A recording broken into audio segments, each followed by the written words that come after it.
जय हिंद दोस्तों, स्वागत है आपका बिहार पुलिस की क्लास में। दोस्तों आज हम लोग देखने वाले हैं 21 तारीख 8वां महीना 2024 में पूछे हुए प्रश्न। ये सारे क्वेश्चन आपका बिहार पुलिस कांस्टेबल में पिछले साल पूछा जा चुका है। तो दोस्तों आपको भी मालूम होगा कि किसी भी एग्ज़ाम को क्रैक करने के लिए उसका प्रीवियस ईयर क्वेश्चन है जो कि रामबाण साबित होता है। यानी अगर आप प्रीवियस ईयर क्वेश्चन पढ़ लेते हैं दोस्तों, पिछले 10 साल में जितने भी एग्ज़ाम हुए हैं, अगर वही क्वेश्चन आप लोग सॉल्व कर लेते हैं तो आपका आधा से बेसी क्वेश्चन ईजिली ऐसा ही बन जाएगा। ओके ना। तो मैं आप सब के लिए रेगुलर लाते रहता हूँ प्रीवियस ईयर क्वेश्चन दोस्तों, ताकि इस बार आपका वर्दी का सपना पूरा हो सके। तो आपसे मेरा एक रिक्वेस्ट रहेगा कि आप लोग चैनल पे नए आए हैं तो चैनल से जुड़ जाइए, ताकि आपका भी इस बार वर्दी का सपना जरूर पूरा होगा दोस्तों। तो चलिए बिना टाइम वेस्ट करते हुए लोग क्वेश्चन की तरफ बढ़ते हैं। तो आपसे मेरा एक रिक्वेस्ट और रहेगा कि किसी भी क्वेश्चन का आंसर अगर आपको पता होगा उसे कमेंट करके बताते चलिएगा। इससे आपका कॉन्फिडेंस बढ़ेगा, जिससे आप लोग एग्जाम में कंफ्यूज नहीं हो पाइएगा और इस बार आपका वर्दी का सपना पूरा जरूर होगा दोस्तों। तो चलिए बिना टाइम वेस्ट करते हुए हम वीडियो की तरफ बढ़ते हैं। आपका पहला क्वेश्चन क्या बोल रहा है, अगर आपको इसका आंसर पता है तो आप लोग जल्दी जल्दी कमेंट करके बताइए। पहला नंबर का क्वेश्चन पूछा है दोस्तों कि सांबर झील किस राज्य में स्थित है। तो किस राज्य में स्थित है दोस्तों सांबर झील? आपका ऑप्शन दिया है गुजरात, महाराष्ट्र, राजस्थान, उत्तर प्रदेश। तो जल्दी जल्दी आप लोग आंसर कमेंट करके बताइए दोस्तों कि सांबर झील किस राज्य में स्थित है। तो एक का सही आंसर आपका सी हो जाएगा दोस्तों, राजस्थान में स्थित है सांबर झील। ओके ना। चलिए अगला क्वेश्चन हो जाएगा आपका दोस्तों 2 नंबर का, बोल रहा है कि NH44 किसको जोड़ती है। तो किसको जोड़ती है दोस्तों NH44? तो 2 का आंसर आपका सी हो जाएगा दोस्तों, श्रीनगर से कन्याकुमारी को जोड़ती है। किसको जोड़ती है? श्रीनगर से कन्याकुमारी को जोड़ती है NH44। देखिए इसके बारे में मैं और बता देता हूँ। यह भारत का सबसे लंबा राष्ट्रीय राजमार्ग है दोस्तों, और इसकी लंबाई 3745 किलोमीटर है। और इसका पुराना नाम है दोस्तों NH7 था। इसका पुराना नाम क्या था दोस्तों? NH7 था। अब इसका नाम हो गया है NH44 हो गया है। ओके ना। हमें ऐसा है कि आप लोगों को वीडियो अच्छी लग रही होगी दोस्तों, एक प्यारा सा कमेंट जरूर कर दें। तो चलिए दोस्तों 3 नंबर का क्वेश्चन पूछा।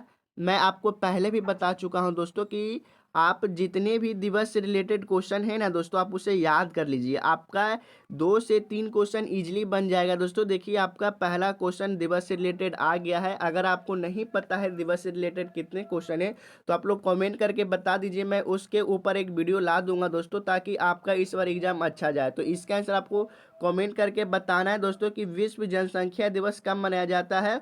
मैं पिछले क्वेश्चन जो करवाया हूँ उसमें यह सवाल आया था। अगर आप हमारे वीडियो को रेगुलर देखते होंगे तो आपको इसका आंसर पता होगा। तो जल्दी जल्दी इसका आंसर आप लोग कमेंट करके बताइए। नहीं पता है तो आप लोग कमेंट करके पूछ लीजिए दोस्तों। चलिए इसका आंसर आपको कमेंट करके बताना है, या क्वेश्चन आपके लिए होमवर्क है। ओके ना। चलिए 4 नंबर का क्वेश्चन बोल रहा है कि दलाई लामा भारत कब आए थे। तो कब आए थे दोस्तों? तो दलाई लामा भारत कब आए थे? तो 1959 में आए थे। कब आए थे दोस्तों दलाई लामा भारत? 1959 में आए थे। तिब्बत पर चीन के अधिकार के कारण दलाई लामा 1959 में भारत आए थे। किस लिए आए थे? तो तिब्बत पर चीन के अधिकार के कारण आए थे। ओके ना। चलिए अगला क्वेश्चन हो जाएगा जो कि आपके लिए होमवर्क है दोस्तों। ओके ना। चलिए एकदम इजी क्वेश्चन इसलिए मैं होमवर्क दे रहा हूं दोस्तों। पूछा है कि सबसे कम महिला साक्षरता वाला राज्य कौन है। यानी पूछ रहा है इन चारों राज्यों में से कौन सा है जहां पे महिला सबसे कम पढ़ी लिखी है। तो इतना तो आपको भी मालूम होगा दोस्तों। तो इसका आंसर आप लोग कमेंट करके जरूर बताइएगा। चलिए अगला क्वेश्चन हो जाएगा 6 नंबर का क्वेश्चन। पूछा है कि इनमें से कौन 2024 में प्रो टेम स्पीकर बनाए गए थे। तो किस में बनाए गए थे दोस्तों? तो 6 का आंसर आपका सी हो जाएगा, भर्तृहरि महताब में बनाए गए थे प्रो टेम स्पीकर। ओके ना। चलिए अगला क्वेश्चन हो जाएगा दोस्तों जो कि आपके लिए होमवर्क है। तो 7 नंबर का क्वेश्चन क्या हो जाएगा, ऐसे करके आंसर बताना है। A, B, C या D जो भी आंसर हो आपको ऐसे करके आंसर बताना है। पूछ रहा है कि सबसे ज़्यादा गरीब राज्य कौन सा है। तो कौन सा है दोस्तों सबसे ज़्यादा गरीब राज्य?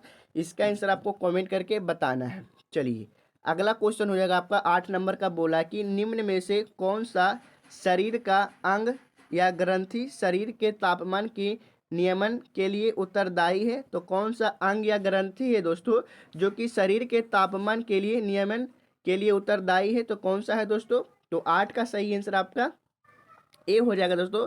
हाइपोथैलेमस है, कौन है? हाइपोथैलेमस है, जो कि शरीर का एक ग्रंथि है दोस्तों। यह है जो कि शरीर का तापमान का नियमित उत्तरदायी है, यानी तापमान को नियंत्रित करता है। ओके ना, 8 का आंसर आपका ए हो जाएगा। चलिए अगला क्वेश्चन हो जाएगा दोस्तों, 9 नंबर का पूछा कि इनमें से कौन कालिदास द्वारा लिखित रचना नहीं है? तो कौन नहीं है दोस्तों? कालिदास द्वारा लिखी रचना नहीं है जो पूछा है। तो 9 का आंसर आपका डी हो जाएगा दोस्तों। गीता है जो कि कालिदास द्वारा लिखित रचना नहीं है। ओके ना, चलिए अगला क्वेश्चन हो जाएगा आपका, क्या बोल रहा है 10 नंबर का कि प्रयाग प्रसहित किस भाषा में लिखा गया है? तो किस भाषा में लिखा गया दोस्तों?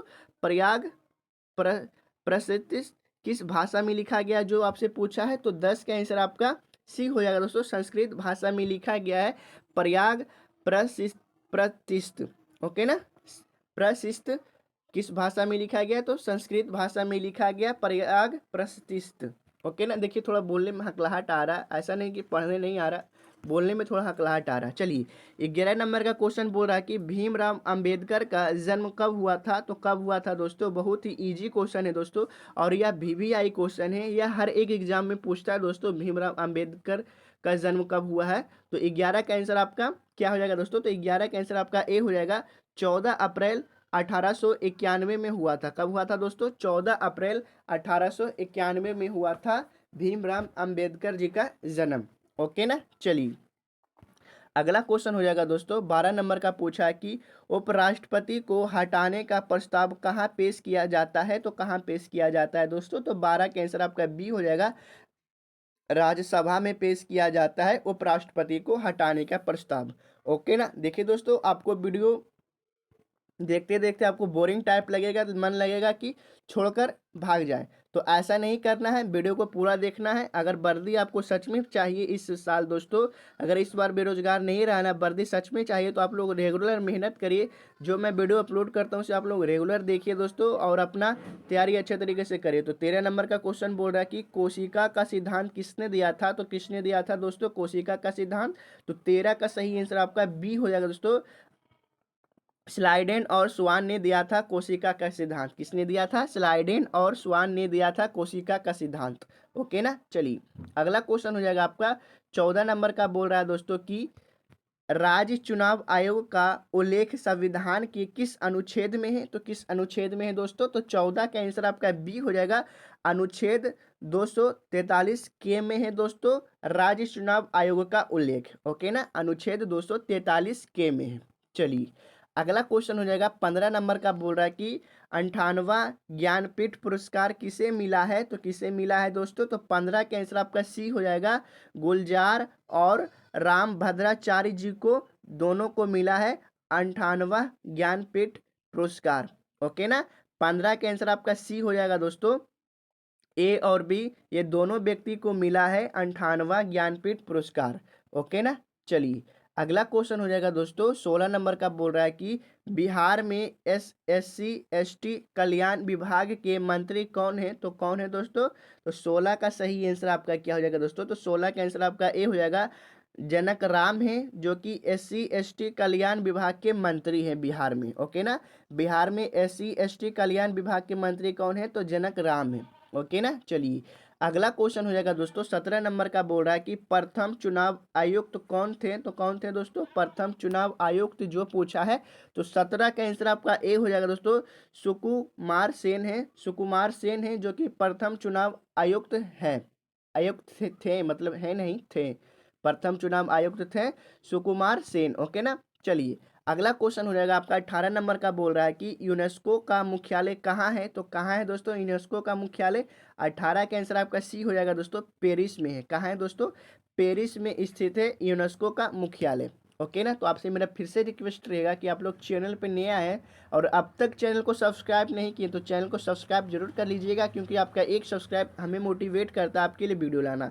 19 नंबर का क्वेश्चन बोल रहा है कि मेक इन इंडिया की शुरुआत कब हुई थी? तो कब हुई थी दोस्तों मेक इन इंडिया की शुरुआत? तो 19 का सही आंसर आपका सी हो जाएगा दोस्तों। 25 सितंबर 2014 को हुआ था। कब हुआ था? 25 सितंबर 2014 को हुआ था मेक इन इंडिया की शुरुआत। ओके ना, अगला क्वेश्चन है जो कि त्रिकोणमिति से पूछा है दोस्तों, और मैथ से पूछा है, सेक कॉस स्क्वायर के बारे में पूछा है। इसका आंसर आप लोग को मैं बता देता हूँ, आप लोग घर में अच्छे से सॉल्व कर लीजिएगा। ओके ना, तो 20 का सही आंसर आपका क्या हो जाएगा, बी हो जाएगा दोस्तों, एक आ जाएगा। मान पूछा है दोस्तों, तो आपको सेक साइन कॉस का जो जिसका जिसका मान पूछा उसका मान रख देना है, तो आपका आंसर ए आ जाएगा। ओके ना। 21 नंबर का क्वेश्चन पूछा कि चलानी कोशिका किसे कहा जाता है, तो किसे कहा जाता है दोस्तों, चलीनी कोशिका। दोस्तों चलीनी कोशिका किसे कहा जाता है जो पूछा है, तो 21 का सही आंसर आपका बी हो जाएगा, फ्लोएम को कहा जाता है चलीनी कोशिका। ओके ना, किसे कहा जाता है, चलीनी कोशिका, तो फ्लोएम को कहा जाता है। चलिए अगला क्वेश्चन हो जाएगा 22 नंबर का, बोल रहा है कि पृथ्वी का पलायन वेग कितना होता है, तो कितना होता है दोस्तों पृथ्वी का पलायन वेग, तो 22 का सही आंसर आपका बी हो जाएगा, 11.2 किलोमीटर प्रति सेकेंड होता है पृथ्वी का पलायन वेग। कितना होता है, 11.2 किलोमीटर प्रति सेकेंड होता है पृथ्वी का पलायन वेग। चलिए अगला क्वेश्चन पूछा है दोस्तों, जो कि मैथ से है। 23 नंबर का बोला कि 0 से 50 के बीच की विषम संख्याओं का योगफल कितना होगा, तो कितना होगा दोस्तों, तो 23 का आंसर आपका बी हो जाएगा, 625 होगा दोस्तों। ओके ना। चलिए अगला क्वेश्चन हो जाएगा, बोल रहा है कि 24 नंबर का कि नवरत्न कौन सा समास है, तो नवरत्न कौन सा समास है दोस्तों, तो 24 का आंसर आपका सी हो जाएगा, द्विगु समास है। नवरत्न एक ठंडा तेल होता है, मगर ठंडा तेल नहीं पूछा, इसमें समास के बारे में पूछा कि नवरत्न कौन सा समास है, तो द्विगु समास है। ओके ना, द्विगु समास है नवरत्न। अगला क्वेश्चन हो जाएगा, बोल रहा है कि समान नागरिक संहिता का उल्लेख भारतीय संविधान के किस अनुच्छेद में है, तो किस अनुच्छेद में है दोस्तों, 25 का आंसर आपका सी हो जाएगा, अनुच्छेद 44 में। किस में दोस्तों, अनुच्छेद 44 में है समान नागरिक संहिता का उल्लेख। ओके ना, भारतीय संविधान के अनुच्छेद 44 में है समान नागरिक संहिता का उल्लेख। अगला क्वेश्चन हो जाएगा 26 नंबर का, बोला कि प्राण एवं दैहिक स्वतंत्रता संविधान की किस अनुच्छेद में उल्लेखित है, तो किस अनुच्छेद में उल्लेखित है, तो 26 का सही आंसर आपका सी हो जाएगा दोस्तों, अनुच्छेद 21 में उल्लेखित है। किस में है, अनुच्छेद 21 में उल्लेखित है। चलिए अगला क्वेश्चन हो जाएगा दोस्तों, उससे पहले मैं आपको फिर से बता दूं कि यह क्वेश्चन है जो कि 21 तारीख 8वां महीना 2024 में पूछा हुआ प्रश्न है, यानी यह क्वेश्चन आपके पिछले बिहार पुलिस एग्जाम में पूछे जा चुके हैं। तो आशा है कि दोस्तों इस बार भी जो एग्जाम होगा उसमें से किसी ना किसी में एग्जाम में यह क्वेश्चन पूछेगा। आपका 3 से 4 दिन छोड़ छोड़ कर बिहार पुलिस का एग्जाम होता है, पूरा बिहार में होता है, तो हर एक जिला में अलग अलग दिन सबका एग्जाम होता है दोस्तों। तो आपका शायद यह क्वेश्चन आ जाए, इसलिए मैं बोल रहा हूँ आप लोग वीडियो को पूरा देखिएगा और याद करते चलिएगा दोस्तों। अगर यह क्वेश्चन आ गया और बाद में पता चला तो बहुत पछतावा होगा दोस्तों, इसलिए मैं बोल रहा हूँ आप लोग वीडियो को पूरा देखिएगा, ताकि आपका इस बार वर्दी का सपना जरूर पूरा हो सके। तो 27 नंबर का क्वेश्चन पूछा है कि एक पुस्तक की 12 प्रतियां 1800 रुपये में बेची गई है, जिससे 3 प्रतियों की लागत कीमत के बराबर बराबर लाभ प्राप्त हुआ। एक प्रति की लागत कीमत होगी तो कितनी होगी दोस्तों, तो 27 का आंसर आपका बी हो जाएगा, 120 रुपया। या दोस्तों ये मैथ से पूछा है लाभ हानि, तो आप लोग इसे सोल्व कर लीजिएगा, मैं आंसर बता दिया हूँ। ओके ना। चलिए अगला क्वेश्चन हो जाएगा दोस्तों, पूछा कि निर्वात में प्रकाश की चाल कितनी होती है, तो निर्वात में प्रकाश की चाल कितनी होती है दोस्तों, जल्दी जल्दी इसका आंसर कमेंट करके बताएं। आप लोग 12 में पढ़े होंगे फिजिक्स में, तो सही आंसर आपका ए हो जाएगा दोस्तों, 3 गुना 10⁻8 मीटर प्रति सेकेंड होती है निर्वात में प्रकाश की चाल। कितनी होती है दोस्तों, निर्वात में प्रकाश की चाल कितनी होती है, तो 3 गुना 10⁻8 मीटर प्रति सेकेंड होती है निर्वात में प्रकाश की चाल। चलिए अगला क्वेश्चन हो जाएगा, बोल रहा है दोस्तों 29 नंबर का कि 1942 में हजारीबाग जेल से कौन भागा था, तो कौन भागा था दोस्तों, तो 29 का सही आंसर आपका सी हो जाएगा, जयप्रकाश नारायण जी भागे थे 1942 ईस्वी में हजारीबाग जेल से। कौन भागे थे, तो जयप्रकाश नारायण भागे थे। चलिए अगला क्वेश्चन हो जाएगा, बोल रहा है कि विश्व का सबसे बड़ा पशु मेला कौन सा है, तो कौन सा मेला है दोस्तों, तो इसका आंसर आपको कमेंट करके बताना है दोस्तों कि विश्व का सबसे बड़ा पशु मेला कौन सा मेला है। तो 30 का आंसर आपका ए होगा या बी होगा या सी होगा या डी होगा, जल्दी जल्दी इसका आंसर कमेंट करके बताइएगा। ओके ना। चलिए अगला क्वेश्चन हो जाएगा 31 नंबर का, बोला कि भीम बांध अभ्यारण्य किस जिला में है? तो किस जिला में है दोस्तों भीम बांध अभ्यारण्य? तो 31 का सही आंसर आपका क्या हो जाएगा? तो 31 का सही आंसर आपका सी हो जाएगा दोस्तों, मुंगेर में है। कहाँ है दोस्तों? भीम बांध अभ्यारण्य जिला किस जिला में है? तो मुंगेर जिला में है। ओके ना। चलिए अगला क्वेश्चन हो जाएगा दोस्तों 32 नंबर का, बोल रहा है कि 1975 की आपातकाल के दौरान बिहार का राज्यपाल कौन था? तो कौन था दोस्तों 1975 के आपातकाल के दौरान बिहार का राज्यपाल पूछा है, तो कौन था दोस्तों? तो 32 का आंसर आपका ए हो जाएगा, रामचंद्र धोवी धो ढोडीवा भंडारे थे। कौन थे दोस्तों? रामचंद्र ढोडीवा भंडारे थे 1975 के आपातकाल के दौरान बिहार का राज्यपाल। चलिए अगला क्वेश्चन हो जाएगा, बोल रहा है कि बिहार का सबसे अधिक जनसंख्या वाला घनत्व वाला जिला कौन सा है? क्या पूछा है कि बिहार का सबसे अधिक जनसंख्या घनत्व वाला जिला कौन सा है? तो कौन सा है दोस्तों? तो 33 का आंसर आपका बी हो जाएगा, शिवहर है, जो कि सबसे अधिक जनसंख्या घनत्व वाला जिला है बिहार का। ओके ना। चलिए अगला क्वेश्चन है, बोल रहा है कि एक दो अंकों की संख्या 30 से कम है, इसके अंकों का योगफल 7 है और गुणनफल 10 है, संख्या तो कितनी संख्या हो जाएगी दोस्तों? तो 34 का आंसर आपका सी हो जाएगा। इसे आप लोग घर में सॉल्व कर लीजिएगा। ओके ना। मैं इसका आंसर बता देता हूँ। 35 का सही आंसर क्या हो जाएगा? तो 35 का आंसर भी आपका ए हो जाएगा दोस्तों। इसे भी आप लोग घर में सॉल्व कर लीजिएगा। अगला क्वेश्चन पूछा है 36 नंबर की, इलेक्ट्रॉन की खोज किसने की थी दोस्तों? तो इलेक्ट्रॉन की खोज किसने की थी दोस्तों? आपको जरूर मालूम होगा दोस्तों। इसका आंसर क्या हो जाएगा? तो 36 का सही आंसर आपका क्या हो जाएगा दोस्तों? जल्दी जल्दी इसका आंसर कमेंट करके बताइए कि इलेक्ट्रॉन की खोज किसने की थी। तो आपका 36 का आंसर आपका बी हो जाएगा दोस्तों, जे थॉमसन ने किया था इलेक्ट्रॉन की खोज। किसने किया था? जे थॉमसन ने किया था। अगला क्वेश्चन हो जाएगा दोस्तों, बोल रहा है कि जापान पर परमाणु बम किसने गिराया था? तो किसने गिराया था दोस्तों जापान पर परमाणु बम? तो किसने गिराया था?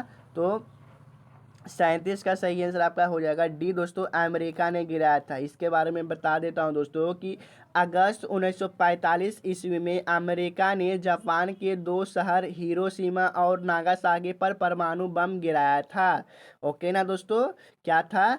अगस्त 1945 में अमेरिका ने जापान के दो शहर, पहला शहर हिरोशिमा और दूसरा शहर नागासाकी पर परमाणु बम गिराया था। अमेरिका कब गिराया था? तो अगस्त 1945 में गिराया था। ओके ना। चलिए अगला क्वेश्चन हो जाएगा दोस्तों 38 नंबर का, बोल रहा है कि न्यूनतम लिंगानुपात वाला राज्य कौन सा है? तो कौन सा है दोस्तों न्यूनतम लिंगानुपात वाला राज्य? तो 38 का सही आंसर आपका सी हो जाएगा दोस्तों, हरियाणा है न्यूनतम लिंगानुपात वाला राज्य। ओके ना। चलिए हरियाणा है। अगला क्वेश्चन हो जाएगा, बोल रहा है कि बाल गंगाधर तिलक का जन्म कब हुआ था? तो कब हुआ था दोस्तों? तो 39 का सही आंसर आपका क्या हो जाएगा? 39 का आंसर आपका ए हो जाएगा दोस्तों, 23 जुलाई 1856 में हुआ था बाल गंगाधर तिलक का जन्म। कब हुआ था? 23 जुलाई 1856 में। चलिए अगला क्वेश्चन हो जाएगा दोस्तों, बोल रहा है कि तृतीय बौद्ध संगीति की अध्यक्षता किसने की थी? तो किसने की थी दोस्तों?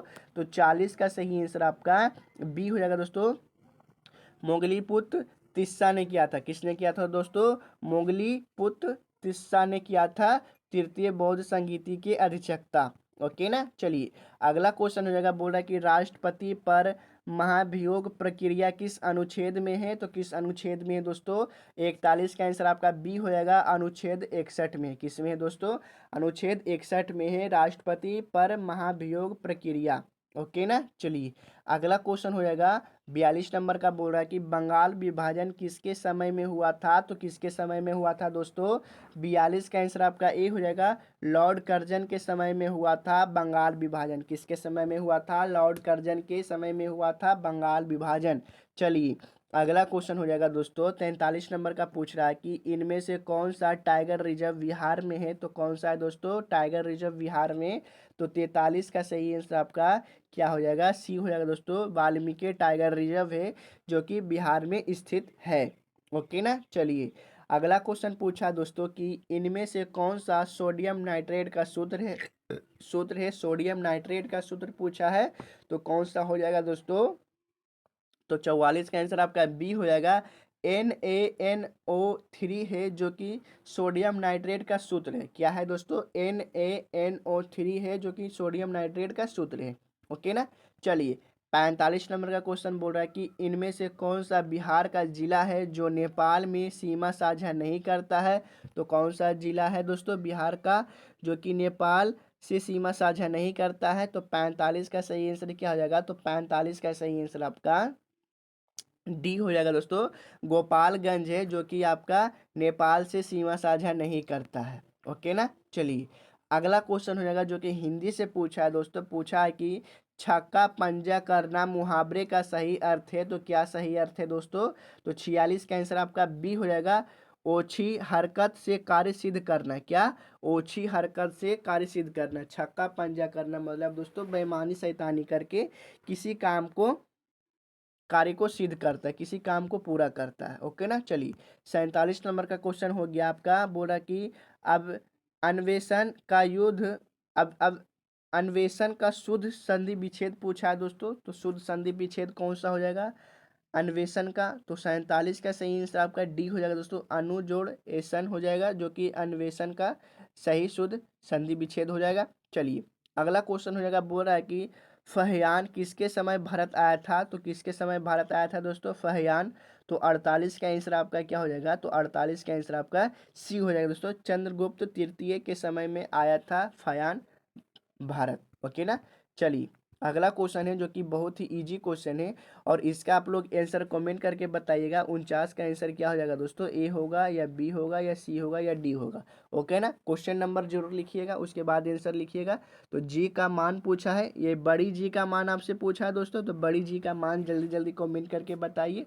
ओके ना। चलिए अगला क्वेश्चन हो जाएगा 50 नंबर का। बोल रहा है कि इवन इवान बतूता को दिल्ली का काजी किसने नियुक्त किया था? तो किसने नियुक्त किया था दोस्तों? तो 50 का सही आंसर आपका सी हो जाएगा। मोहम्मद बिन तुगलक ने नियुक्त किया था इवान बतूता को दिल्ली का काजी। ओके ना। इवान बतूता को दिल्ली का काजी मोहम्मद बिन तुगलक ने नियुक्त किया था। ओके ना। चलिए जी अगला क्वेश्चन क्या हो जाएगा दोस्तों? अगला क्वेश्चन 51 नंबर का हो गया कि भर पेट में समास बताएं। पूछ रहा है कि भर पेट में कौन सा समास है दोस्तों? तो भर पेट में आपका कौन सा समास हो जाएगा? तो आपका सही समास हो जाएगा दोस्तों अवयवी भाव समास है। कौन सा है? अवयवी भाव समास है भर पेट में। ओके ना। अवयवी भाव समास है। चलिए अगला क्वेश्चन हो जाएगा। बोला कि मांसपेशियों को अस्थियों से जोड़ने वाला ऊतक क्या कहलाता है? तो क्या कहलाता है दोस्तों? तो बामन का सही आंसर आपका क्या हो जाएगा? तो बामन का सही आंसर आपका डी हो जाएगा दोस्तों। डेंटन कहलाता है। कौन? टेंडन कहलाता है मांसपेशियों को अस्थियों से जोड़ने वाला ऊतक। ओके ना। चलिए अगला क्वेश्चन क्या हो जाएगा? 53 नंबर का बोल रहा है कि दस दस्तलिक संयुक्त सैन्य अभ्यास भारत और किस देश के बीच होता है? तो किस देश के बीच होता है दोस्तों? तो 53 का सही आंसर आपका बी हो जाएगा दोस्तों। उज्बेकिस्तान से होता है। किस किस से होता है दोस्तों? उज्बेकिस्तान से होता है। दस्तलिक संयुक्त सैन्य अभ्यास भारत और किस देश के होता है? तो भारत और उज्बेकिस्तान से होता है। बोलिए कैसा कैसा देश है जिसका हम लोग नाम नहीं सही से बोल पा रहे हैं, हकला जा रहे हैं। हमारा अपना भारत ही सही है दोस्तों। भारत एकदम भारत माता की जय। चलिए अगला क्वेश्चन हो जाएगा। सिरका में कौन सा अम्ल पाया जाता है? तो सिरका में कौन सा अम्ल पाया जाता है दोस्तों? तो 54 का सही आंसर आपका हो जाएगा क्या? डी हो जाएगा दोस्तों। एसिटिक अम्ल पाया जाता है सिरका में। कौन सा अम्ल पाया जाता है सिरका में? एसिटिक अम्ल पाया जाता है सिरका में। चलिए अगला क्वेश्चन हो जाएगा दोस्तों 55 नंबर का। बोल रहा है कि सुवेरीन पौधे के किस भाग में पाया जाता है? तो सुवेरीन पौधे के किस भाग में पाया जाता है? जड़ में या पत्ती में या कोम्पल में या परडर्मन में यानी छाल में? तो किस में पाया जाता है दोस्तों? तो 55 का आंसर आपका डी हो जाएगा दोस्तों।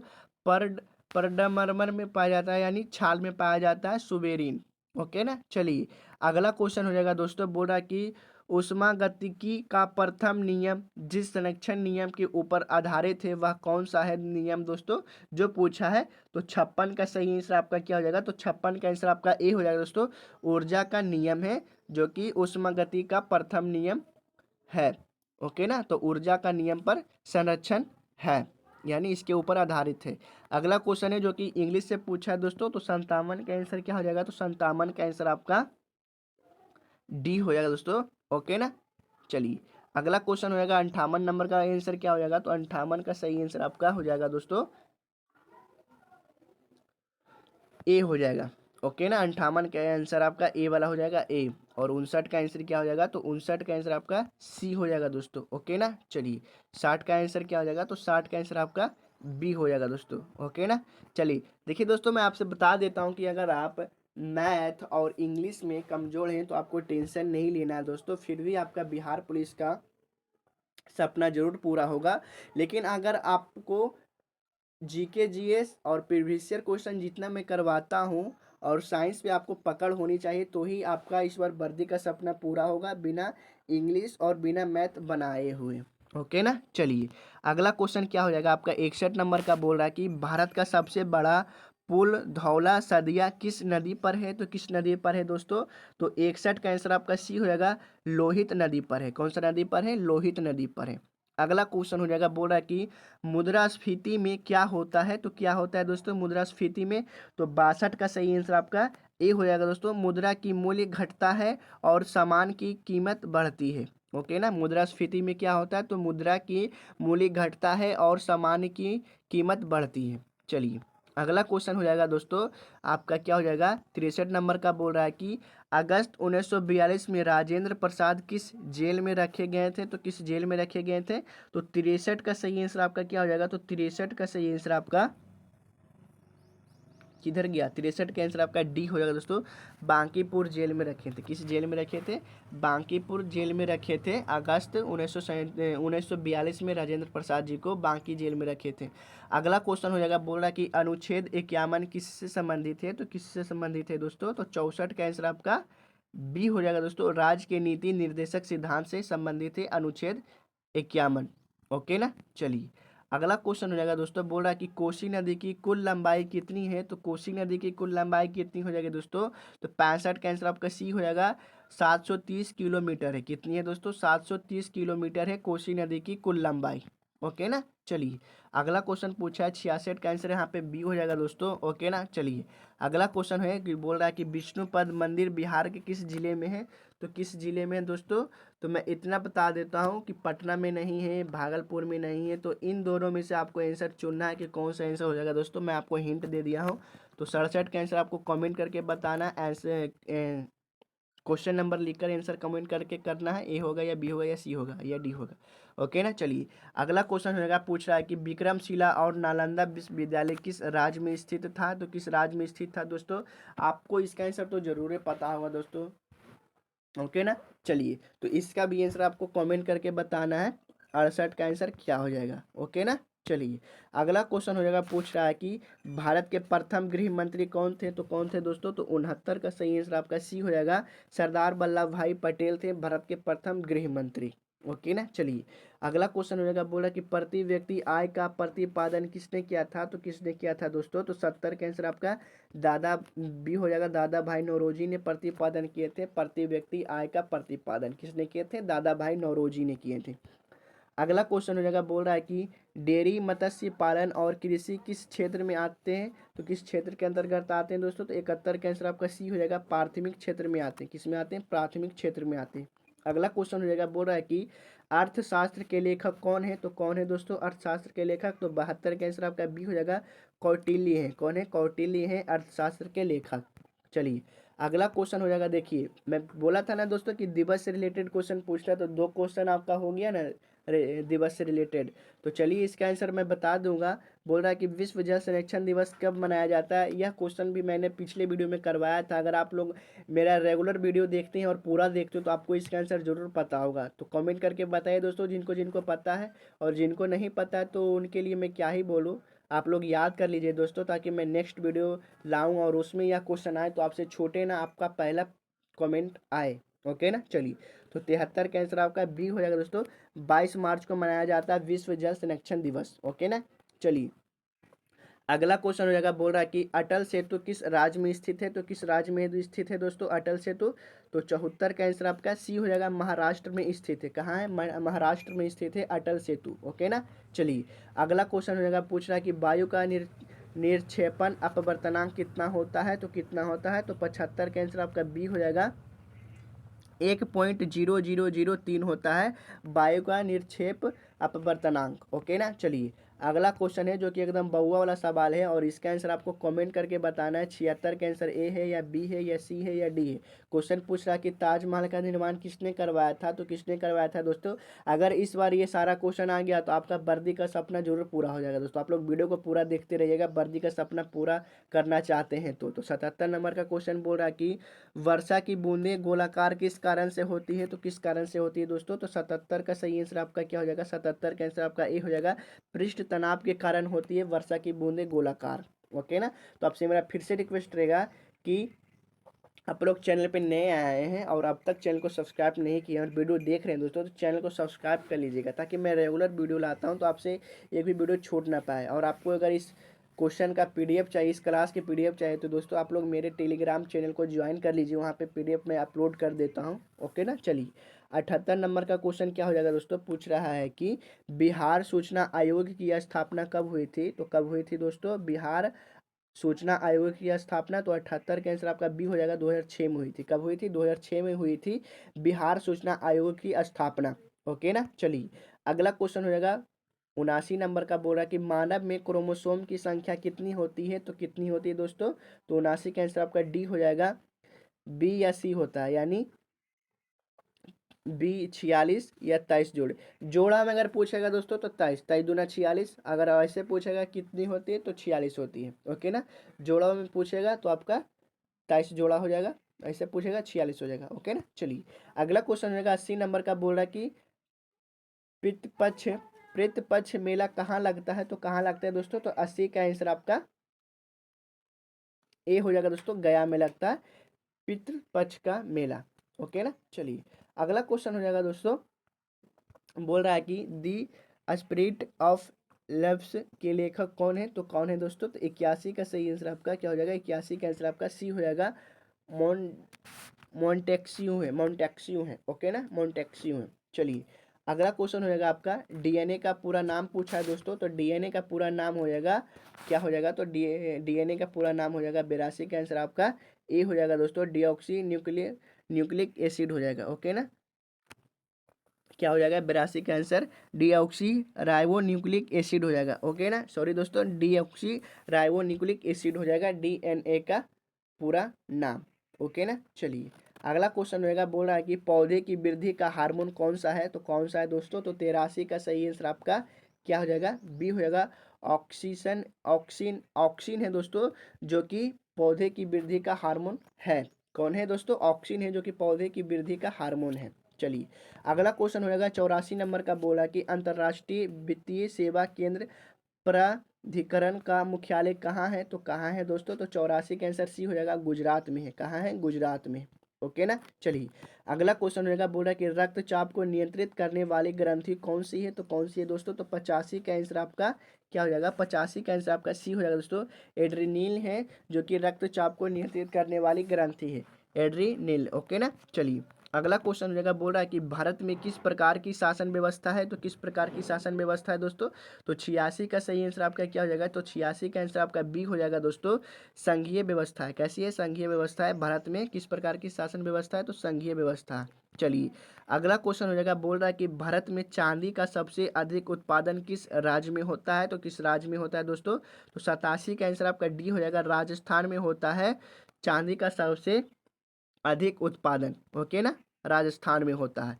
अगला क्वेश्चन हो जाएगा 88 नंबर का, बोल रहा है कि हिंदू पॉलिटी नामक पुस्तक के लेखक कौन थे, तो कौन थे दोस्तों। तो 88 का आंसर आपका बी हो जाएगा, केपी जायसवाल है। कौन है दोस्तों, केपी जायसवाल है, हिंदू पॉलिटी नामक पुस्तक के लेखक। चलिए अगला क्वेश्चन हो जाएगा कि 1919 से 20 में दरभंगा में किसान आंदोलन का नेतृत्व किसने किया था, तो किसने किया था दोस्तों। तो 89 का आंसर आपका बी हो जाएगा दोस्तों, स्वामी विद्यानंद ने किए थे। कौन किए थे, स्वामी विद्यानंद ने किए थे। 1919 से 1920 में दरभंगा में जो किसान आंदोलन का नेतृत्व किए थे वो स्वामी विद्यानंद किए थे। चलिए अगला क्वेश्चन हो जाएगा दोस्तों 90 नंबर का, बोला कि सुरेंद्र किशोर को पद्मश्री पुरस्कार किस क्षेत्र में मिला है, तो किस क्षेत्र में मिला है दोस्तों। तो 90 का सही आंसर आपका सी हो जाएगा, पत्रकारिता के क्षेत्र में मिला है। किस में मिला है, पत्रकारिता के क्षेत्र में मिला है। अगला क्वेश्चन हो जाएगा, तो पूछ रहा है कि भारत में कोविड-19 यानी कोरोना वायरस का पहला केस कहाँ दर्ज हुआ था? तो कहाँ दर्ज हुआ था दोस्तों? तो 91 का सही आंसर आपका सी हो जाएगा, केरल में हुआ था। कहाँ हुआ था? केरल में हुआ था। चलिए अगला क्वेश्चन हो जाएगा, क्या पूछ रहा है दोस्तों? अगला क्वेश्चन पूछ रहा है कि भारत में पुनर्जागरण का जनक किसे कहा जाता है? तो किसे कहा जाता है? तो 92 का आंसर आपका ए हो जाएगा, राजा राम मोहन राय जी को कहा जाता है भारत में पुनर्जागरण का जनक। किन्हें कहा जाता है? तो राजा राम मोहन राय जी को कहा जाता है। अगला क्वेश्चन हो जाएगा जो कि आपके लिए होमवर्क है दोस्तों, बउआ वाला सवाल बोल रहा है कि लेंस बनाने में किसका प्रयोग नहीं किया जाता है? तो किसका प्रयोग नहीं किया जाता है दोस्तों लेंस बनाने में? तो 93 का आंसर आपको कमेंट करके बताना है, क्वेश्चन नंबर लिखकर बताना कि 93 का आंसर ए होगा, हम ए बता रहे हैं, चाहे बी होगा चाहे बी बता रहे हैं, ऐसे करके बताना है। ओके ना। चलिए 94 नंबर का क्वेश्चन पूछा कि लोकसभा अध्यक्ष को कौन हटा सकता है? तो कौन हटा सकता है दोस्तों? तो 94 का सही आंसर आपका क्या हो जाएगा? 94 का आंसर आपका सी हो जाएगा दोस्तों, लोकसभा सदस्य हटा सकता है लोकसभा अध्यक्ष को। ओके ना, कौन हटा सकता है? तो लोकसभा सदस्य हटा सकता है। अगला क्वेश्चन हो जाएगा 95 नंबर का, बोला कि भारत के चुनाव आयोग का उल्लेख संविधान के किस अनुच्छेद में है? तो किस अनुच्छेद में दोस्तों? तो 95 का आंसर आपका ए हो जाएगा, अनुच्छेद 324 में। किसमें? अनुच्छेद 324 में है भारत के चुनाव आयोग का उल्लेख। ओके ना, अनुच्छेद 324 में। अगला क्वेश्चन है जो कि आपके लिए होमवर्क है दोस्तों, 96 का आंसर आपको कमेंट करके बताना है कि 3 होगा, 4 होगा, 6 होगा या 8 होगा। पूछ रहा है कि भूतकाल के कितने भेद होते हैं? तो इसका आंसर कमेंट करके बताना है। 97 नंबर का क्वेश्चन पूछा है कि राष्ट्रपति द्वारा संविधान के किस अनुच्छेद के अंतर्गत अधि अध्यादेश जारी किया जाता है? तो किस अनुच्छेद के तहत किया जाता है दोस्तों अध्यादेश जारी? तो 97 का सही आंसर आपका ए हो जाएगा, अनुच्छेद 123 में। कितना? अनुच्छेद 123 में किया जाता है। अगला क्वेश्चन हो जाएगा 98 नंबर का, बोल रहा है कि 23 जनवरी 1897 को किनका जन्म हुआ था? तो किनका जन्म हुआ था दोस्तों? तो 98 का आंसर आपका डी हो जाएगा दोस्तों, सुभाष चंद्र बोस जी का हुआ था, 23 जनवरी 1897 में जन्म हुआ था। अगला क्वेश्चन हो जाएगा, बोल रहा है कि पौधे में गैसों का आदान प्रदान किसके द्वारा होता है? तो किसके द्वारा होता है दोस्तों? तो 99 का आंसर आपका सी हो जाएगा, रंध्र के द्वारा होता है। ओके ना।